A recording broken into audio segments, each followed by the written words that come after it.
Well, thank you. A big part of our being here today, our reason to be here today, and I thank all of our chiefs and our partners in law enforcement. It's a challenging time for all of us, and you are our closest partners on so many of these things. So I appreciate you being here, but I appreciate you every day. So thanks so much for coming, especially my local chiefs, my past, my current, all that. I'd like to introduce with me today, starting from my right, your left, is the Assistant Superintendent Tammy Evans from Oakland Schools, our County Executive Dave Coulter, our Prosecuting Attorney Karen McDonald, the U.S. Attorney Seaman Mosen from downtown, but she's Eastern District U.S. Attorney, and then our friend from the FBI, who we're going to miss, Tim Waters. So thank you for being here. Representing the Oakland Chiefs is Chief Ron Moore from Wixom, and we also have the Berkeley Police Chief Matt Kane, who's the president of OCTAC. And while the chiefs are here, and I've mentioned this before, we in Oakland County are unique. We got together as a law enforcement family and team and created OCTAC many years ago to train every police agency in this county on procedures and on active shooter activities, so that should this tragedy ever come to our doorstep, we hoped and prayed it wouldn't, but that's not a strategy. Preparation is. We prepared for it, trained for it with our partners from local, state, and federal, so that should this dangerous, dark day happen, instant partnership and teamwork would go into the school, not wait outside, not stage, because every second is potentially a life, and that's what happened on this dark, tragic day. So thank you to my partners. Thank you to OCTAC for having Oakland County on a footing to be prepared, and tragically, we're going to be doing a lot more training in the future because we'll learn lessons from this just like everyone has from tragedies around the country, and we'll seek ways to be better. We always have to be better because we can't afford to lose one child. The primary purpose of this at the moment is to also address the false information that is out there and continues to circulate. It costs a great deal of resources to run these down, to tell people time and time again that some of this information is false or disconnected. I've said this a number of times. There were multiple threats that were investigated in the Oxford and Oakland County area prior to this event that people are convoluting into this event. Those were investigated and cleared as non-credible and are not related. The Deerhead incident, the countdown clock, there was another threat that turned out to be out of Georgia. None of those have anything to do with this case or this incident or this perpetrator. In fact, the countdown clock was actually a local bar running a clock when a band was going to play. So please, those that are sharing this information are inflaming the anxiety and fear of people. They had nothing to do with this, and they could not have prevented this had they been investigated further, because A, they were investigated and deemed not credible, and B, they weren't related to this whatsoever. Secondly, and I sadly mentioned this yesterday, we anticipated a flood of false threats. I don't know what is in people's minds to think after a real tragedy it makes sense to make threats. And typically we see it fall into two buckets. One is they think it's funny. It is not. Two, they think it's a way to get out of school. It is not. It's a crime. Even if it's not a credible threat against the school to make a threat because you think it's funny or you want to get out of school, it will be fully investigated by me or all of our partners, depending on where it happens, and we will hand the baton to our prosecutor, and I'm confident they will be held accountable. So if you're making threats, we're going to find you. it is ridiculous you're inflaming the fears and passion of parents, teachers, and the community in the midst of a real tragedy. At this point, I'm aware of over 60 schools that have been closed because of threatening behavior. It's overrunning our resources to investigate these false threats, and they fall in a number of buckets, including the circular threats that are not related to anything or have already been investigated but are being posted and posted and posted, and completely false intentional threats. So every threat will be investigated. But again, it's important to note that regardless of the reason for the threat, funny or other reasons, it will be investigated and we will seek criminal charges. Because there are so many things going on and so many threats in the environment right now, I've asked our friends at the FBI and at the Secret Service for additional support of our cyber crimes and our cyber investigations that we have going both on this particular tragedy and of all the threats that we're seeing in this environment. And I'll have the friends from the FBI, Tim, speak to that directly. But they both have agreed. So they're going to be throwing in extra resources so that we can get much farther along and faster ahead of some of these threats, rather than just have our computer crimes unit and our cyber folks trying to run that all down. Did you want to speak that, Tim? Yeah. There's a whole bunch of stuff going on. So. Yeah. Thanks, Sheriff.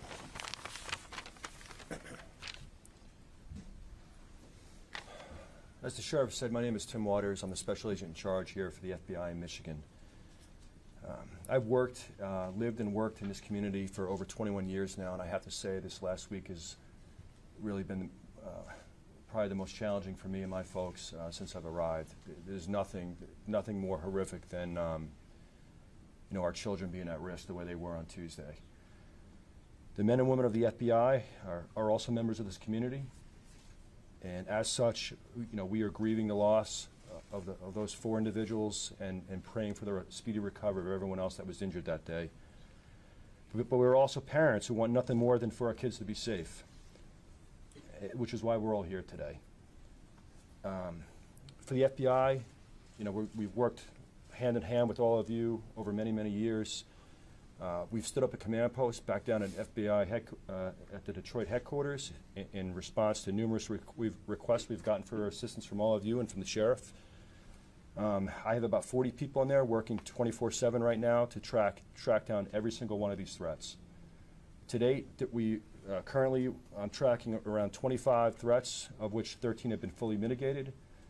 And of those 25, 13 have been complete circular reporting that the sheriff spoke to.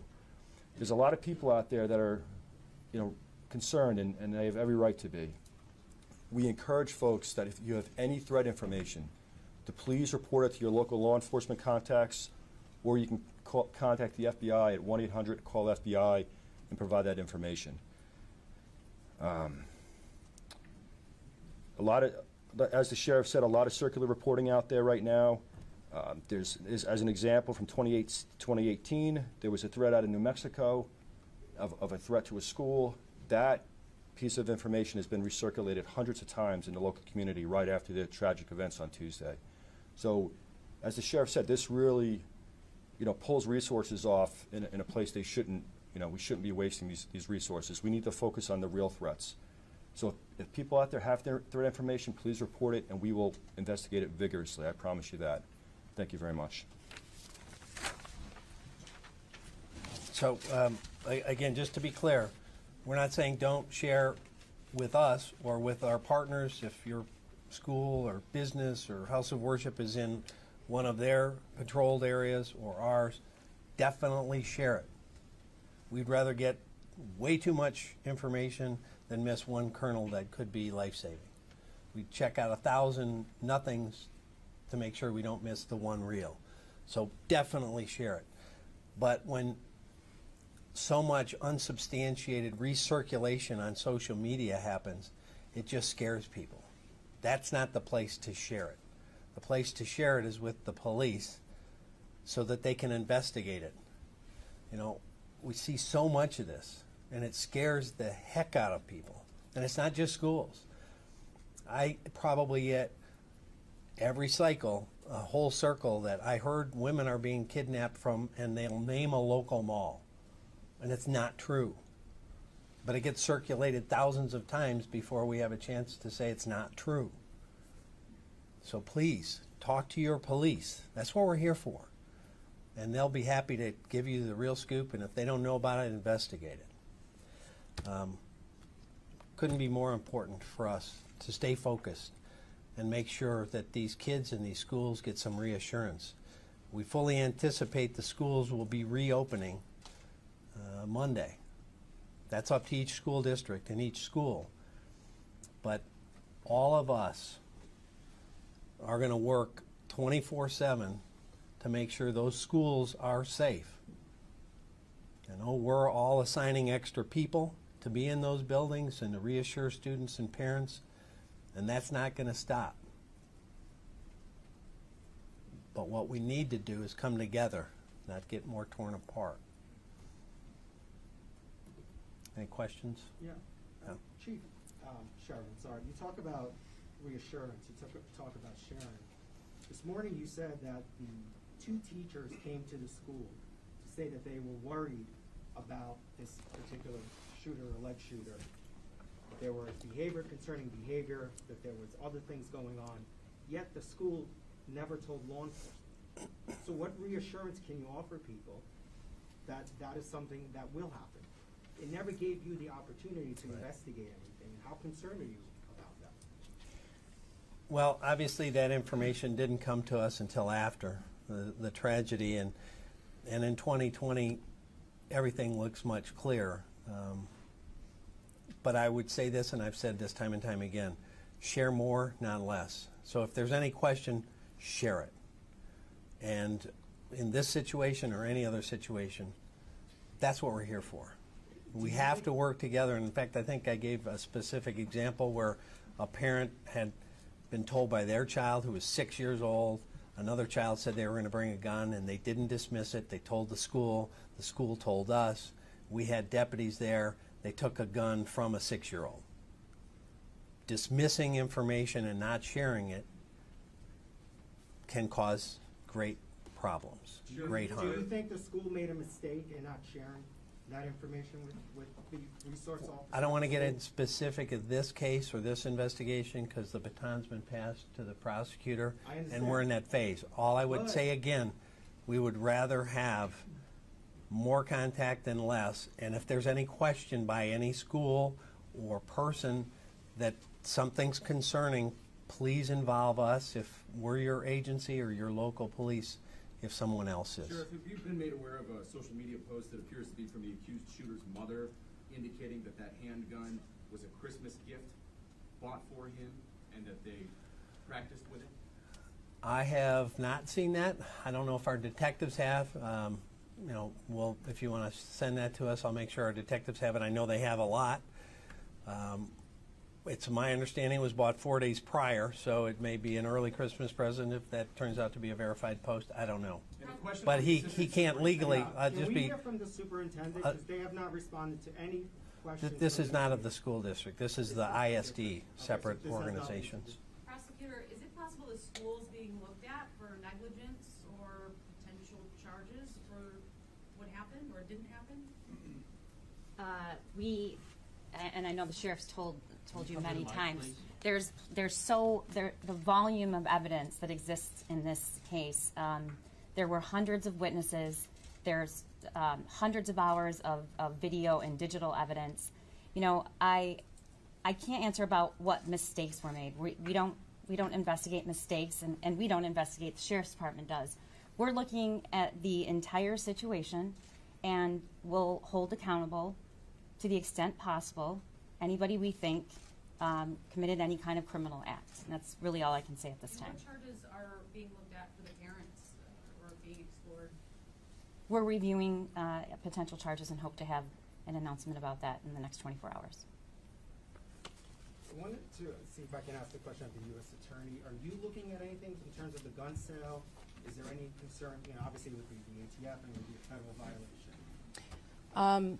At this point, we are here to assist the Sheriff's Department the prosecutor's office.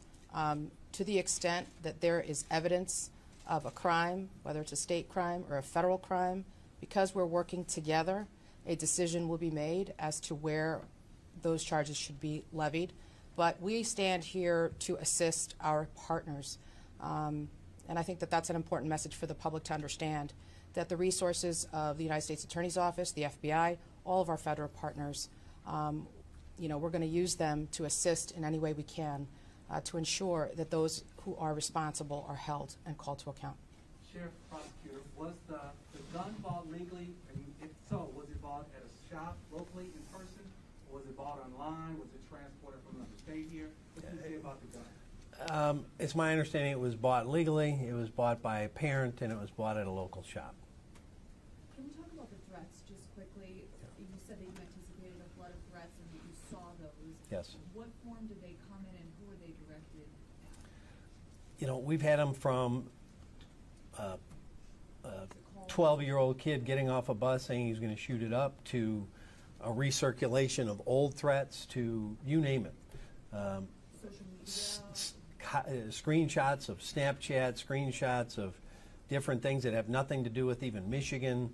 I mean, we're getting inundated with unbelievable amounts of digital, what about this, have you seen that? Sheriff, you got a lot of concerned parents out there.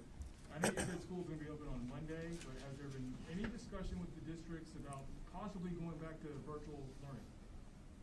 Well, ultimately, you know, what happens in terms of whether they open and how they open is a school district and a school building choice. We're just doing everything we can to reassure them that we're going to help them, if they want to be there in person, do it safely, and we're confident that that can be accomplished. You know, having 60+ schools closed across this state, or this community really, for everything we've seen so far, false threats, is disruptive, it's scary, and it's wrong. Does that mean having police presence outside in the school parking lots, outside the school entrances too? Yeah, I mean, it will be a case by case depending on what the thing is. If, like I said, you know, we have a situation where somebody shows something and it turns out to be a different state, then it really doesn't necessarily make sense to have uniformed police officers standing outside and raise the anxiety. But if it's somewhat related to that school, or if there's any credibility to it, obviously I'm not going to tell you the kind of response that will be poured into it, but there'll be a response. Thank you. Are you aware of any warnings from the teachers to the school that they may have heard or seen something concerning and warned the school about it? Does that come up? It's my understanding that this, if you're talking this particular case, that this individual did not come on the school's radar at all for either bullying or problem behavior or questionable behavior until the day before. Prosecutor McDonald, Orlando Brand, Williams with the Detroit News. Have you received a warrant request for the parents? No, not at this time. And I just also want to stress, just to support what the sheriff just said, we a false threat of terrorism is a felony. It's a 20-year felony, and we will charge it and we will hold people accountable. I also want to state that this is a scary time, and I think the best thing we can do as parents is to talk to our children about the seriousness of this, because we have to assess the whether or not the threat is credible. But we'd rather not have to do that at all. If you talk to your children and have a forthright discussion about this is not the time for jokes. And then I just also want to reassure the public that we have so many people here, the chief's standing here, we all work together. In addition, I've heard from the Attorney General, the Governor, the Michigan State Police, we are all working together. And I have every confidence that our community we will feel safe, but we have to get through a very challenging time. While we're having this venue, can you and the sheriff comment again, please, on what we do moving forward? We've brought this up in a couple of news briefings, and by that I asked yesterday, Prosecutor, you talked about we have to be better. We've talked a lot socially about laws, gun reform laws. Sheriff, yesterday you mentioned your frustration with laws are on the books, we bring people in, they're pled down. I'd love to hear from each of you, what are the most constructive steps moving forward that we can move the needle that even gun owners and surveys want to do? Why aren't we getting there? I'll take that question. Our office takes gun charges very seriously, and if you look at the data that we collected since I took office, I think you'll find that we seldomly reduce those cases. But the data and the science shows that there's a lot more that goes into reducing gun violence than just charging a felony firearm. When I say that I think we need to do better, I say that there are many, many responsible gun owners in this room, and I am very close to responsible gun owners, and you have a right to possess a gun, but with it comes responsibility. And making it accessible and not securing it and allowing it in the hands of somebody that shows signs that they may hurt somebody is not okay, and those people should be held accountable. Sure, people are watching this. Let me, I'll follow up. So when I talked about pleading down and things, I wasn't talking about our prosecutor. I talked generically about what we've seen across the country in my role as head of government affairs for Major County Sheriffs of America. We're seeing a hesitancy to charge felony firearms and mandatory firearm prison time. And I think the only way you send a clear message to people that carry and use a gun illegally is to hold them accountable. And whether it's to criminally investigate and prosecute people that attempt to purchase a gun and fail the NICS or whatever it is, when people break a law about a firearm, hold them accountable. I mean, the kid put the gun wherever he put it, that's a crime. He can't possess a handgun. When he went into the school, that's another crime, even before he started pulling the trigger. So we have a lot of laws, but when people cross that line, they need to be held accountable. When we catch people with a handgun and they're a felon, I think they need to do prison time. And there's a lot of discussion about making our prisons, criminal justice system better. I agree. But you can never take your focus off the victims and the people that are actually committing violent crimes. And if they're carrying a gun illegally, it's not as a personal kind of accoutrement with their attire. It's their planning or are willing to use it. And they ought to do serious hard time when we catch them with it. And I think that's the way we send a message as a society, and we get the really dangerous people out of our community. Sheriff, for those that are watching and wondering, why is the superintendent of Oxford Schools not up there with you? Well, they're obviously dealing with a lot of crisis internally, and they have to, obviously take care of their staff emotionally, the students. So this isn't necessarily their venue to talk about all the threats to other schools. Certainly if we were just talking generically about their school, we would have invited them. But this is about threats all across the county, and so we have a representative of the county intermediate school district. When was the last time you had contact with his parents, the suspected shooter's parents? Do you know where they are? I mean, it seems like they were in a car watching the arraignment yesterday. Yeah, that would be a question for our detectives or even the prosecutor that we probably wouldn't answer at this point in any event. Are you concerned at all that they may flee? Well, I'd be getting into what the detectives are or are not doing, so I probably won't mention that. Sheriff, can you give an update on the conditions of the victims at the hospitals? Oh, I think we do have an update recently. I know some of them an upgrade. I'll try to get you, if somebody could print that out and we'll read it. Was there a school resource officer there when this happened? Anybody who tried to stop the attack? Well, he was actually one of the deputies that took him into custody. He wasn't physically at that location at the moment it started, but he was one of the first to get back there. A lot of the school resource officers cover more than one school, so if something happens in a middle school or they've got to visit a grade school, they may be circulating or back at the substation, whatever the case may be. But he was one of the two deputies that confronted the suspect in the hallway. And that resource officer was never made aware of the Monday or Tuesday incidents involving the alleged shooter? Was not. Are you concerned about that he wasn't made aware?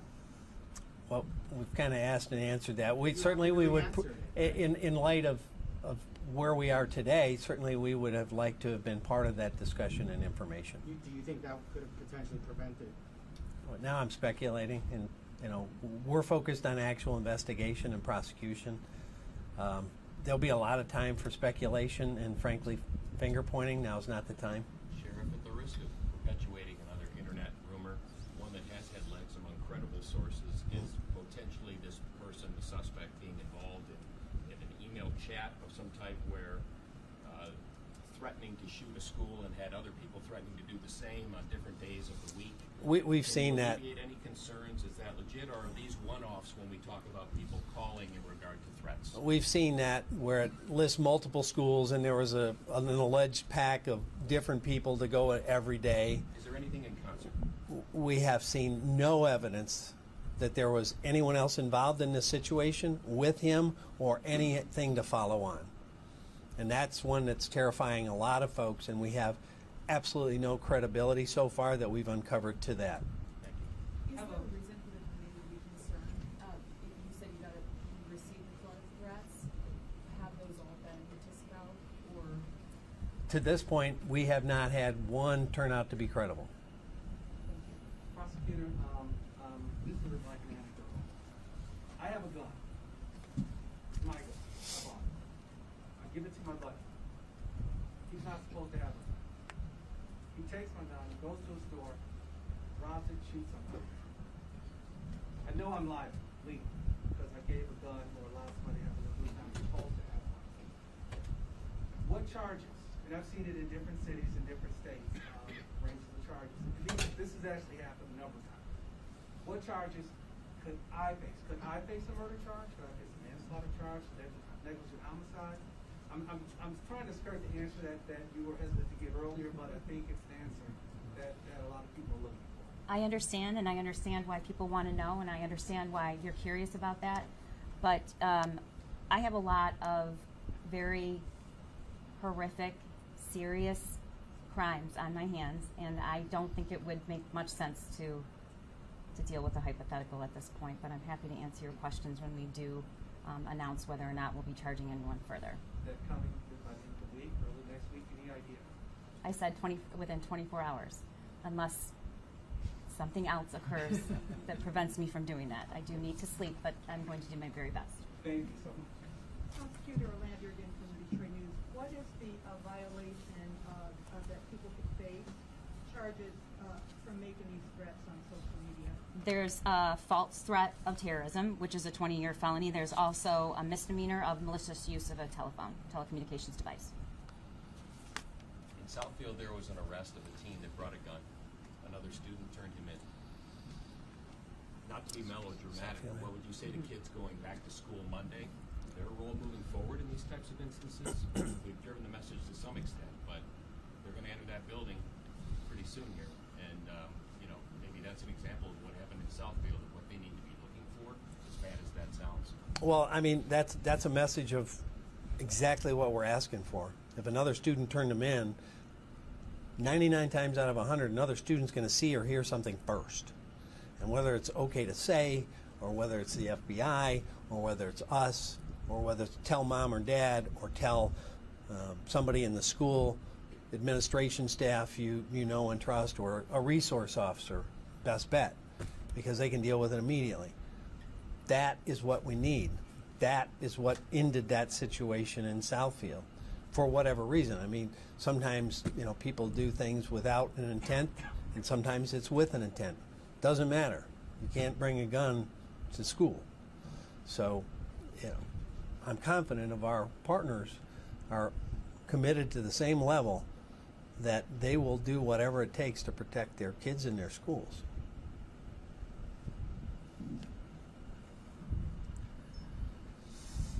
Okay, I've kind of been the bad cop for a bit. Now I want to be the good cop. There's a lot of people that are hurting out there. So if you are hurting, seek help. Seek counseling. Seek services. You, your kids, whatever the case may be. I know our own staff is hurting. We've got a lot of people that are pretty numb. Our folks that were on that scene, and I was in that scene, and I know how horrific it was. It's even worse if you're in the middle of it as it's playing out. If you're a child and that was your school, or you're relating to that situation, there's a lot of ways that it can affect you. It is not weakness to ask for or seek help. It's strength. And that includes our profession. We are in a spike of law enforcement killed in the line of duty. And you know what eclipsed it for the last 2 years? Police suicides.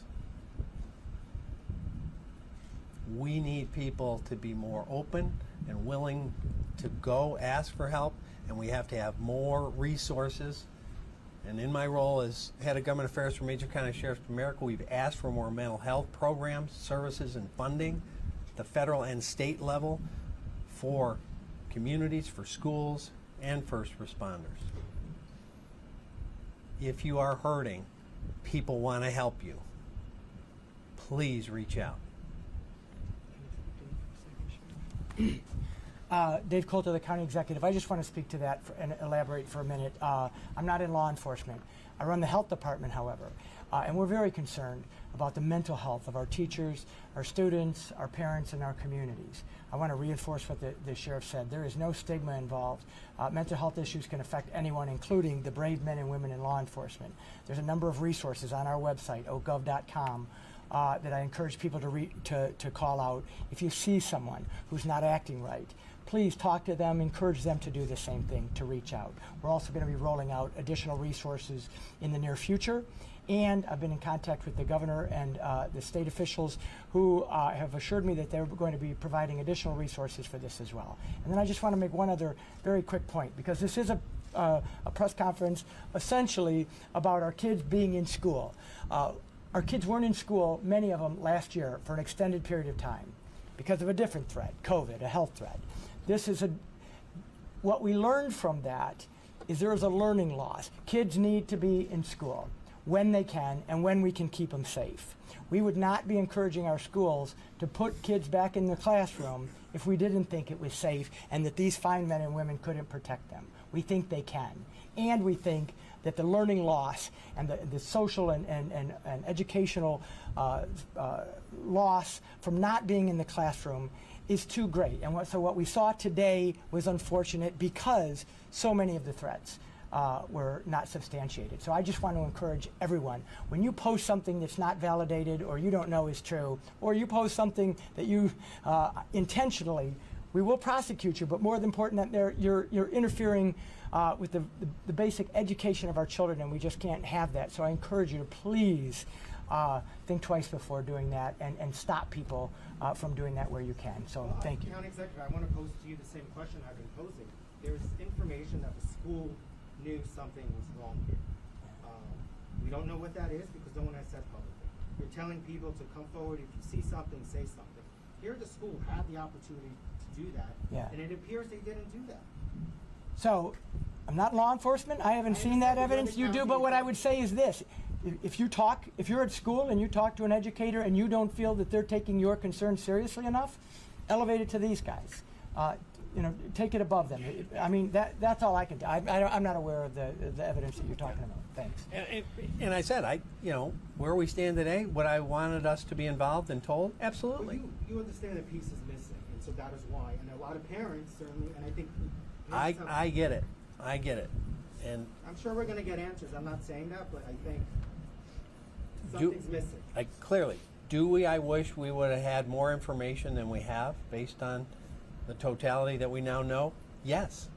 I can't say it more clearly than that. And the school's not here to answer the questions that need to be answered, and they're not still answering any of the questions that need to be answered. I can't speak for other people or other organizations. I can only tell you we want people to tell us more, not less. And that seems like that didn't happen. Other questions? Sure, I apologize if you covered this, but I want to know what is it that you all can do in light of the threat to have parents, teachers, and kids feel safe? Are there any plans on that? Well, as I said, all of us are already ramping up our investigations. We're ramping and re-ramping our contacts with our local schools and communities. You can talk to every one of these law enforcement leaders, and I'm sure they'll tell you they've been talking to their superintendents or their principals or whoever the case may be. And they're also putting action plans into place of what they need to do in terms of resources, preventive resources and responsive resources. Obviously, we're not going to disclose publicly what those would be, but for a lot of reasons, not the least of which you won't want them to be defeated by an adversary. But rest assured that all these people are not sleeping because they want to know, is there one more thing I can do to make sure our kids are safe? Would it include, sir, metal detectors and extra police officers at school campuses? Well, you know, obviously there are extra police officers already on campuses. We've been pushing a lot of our folks out to the schools we patrol, and I'm sure all of my partners have been. You know, to the question of metal detectors, as I mentioned yesterday and the previous day, that's a question for a school and a school district to decide, because there also comes a cost of how oppressive the environment is to children as they go through. Like, I mean, a lot of people don't even like to fly because of going through TSA. Do you want a child to do that every day? Given the statistical probability of it touching their school, doesn't minimize what happens. When it happens, it's absolutely terrible. But you already have researchers saying we shouldn't do school drills because their school probably will never get hit. Now, I disagree with that 1,000%. But all of this is a balance that the schools, the teachers, and the parents have to decide individually for their own school. Those 60 schools that are closed, are those in the state of Michigan, and are those closures a result of the threats that have been received? They're all right in this region, and they go, I think, as far north as Bay City was the last report I saw. So it's pretty much epicentered right here and then kind of farms out. But I would be stunned if we looked a little further that there weren't schools closed or at least threatened across the country, because, you know, when Parkland happened, as an example, we spiked with threats. So I would not be surprised to see other cities, states spiking as well. So those closures are a result of threats that have been received? They're not credible threats, but they're the anxiety level that has come as a result of this. And because there's so many disparate threats coming in, and it's pulling resources so greatly, before we ever say it's all clear, we want to clear that threat. And when you've got 100 threats and you only cleared 80 of them, you don't want to go back into the building. So out of an abundance of caution with threats that have been? I think it was more calming, an abundance of caution, not because there was any real concern of anything that any of us and any of you that has anything different to say.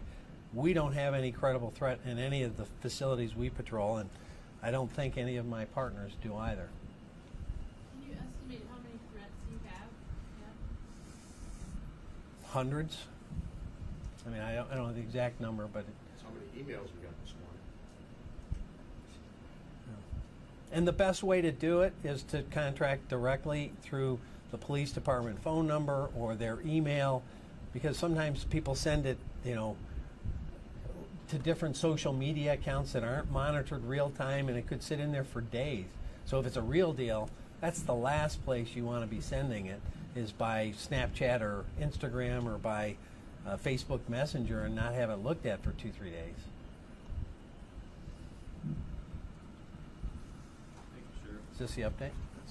I'm going to mail out the update if you want to toss the partners. Oh, well, you do that. Okay, so I got stuck with this. Just so everybody knows who's here. He put the list from together, the local law enforcement.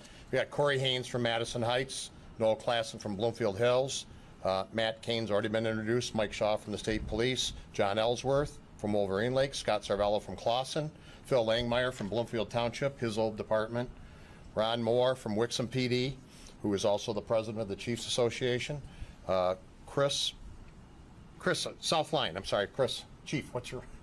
Sovic, I apologize. He's also, aren't you the treasurer of the Chiefs Association? Yes, Jerry. He guards the money. He's getting old. Yeah, getting old.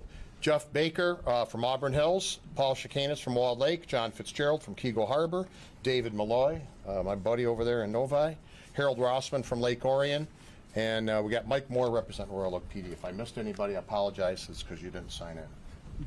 So that gives you some flavor of how many chiefs and agencies are here, but every chief and agency that's not here is 100% with us. Yeah, several called said they couldn't be here because of ongoing things. Sheriff, not to throw you a curveball, but is there any updates of relevance that you might have on the victims who are still hospitalized? Yeah, I'll put that up. I've got it. I just got to dig that out of the... Yeah, I did get an update about an hour or two ago, and most of the updates were good stuff, but we'll actually put out a release so you all get it in your box. Thank you. Thank you, sir. Thank you.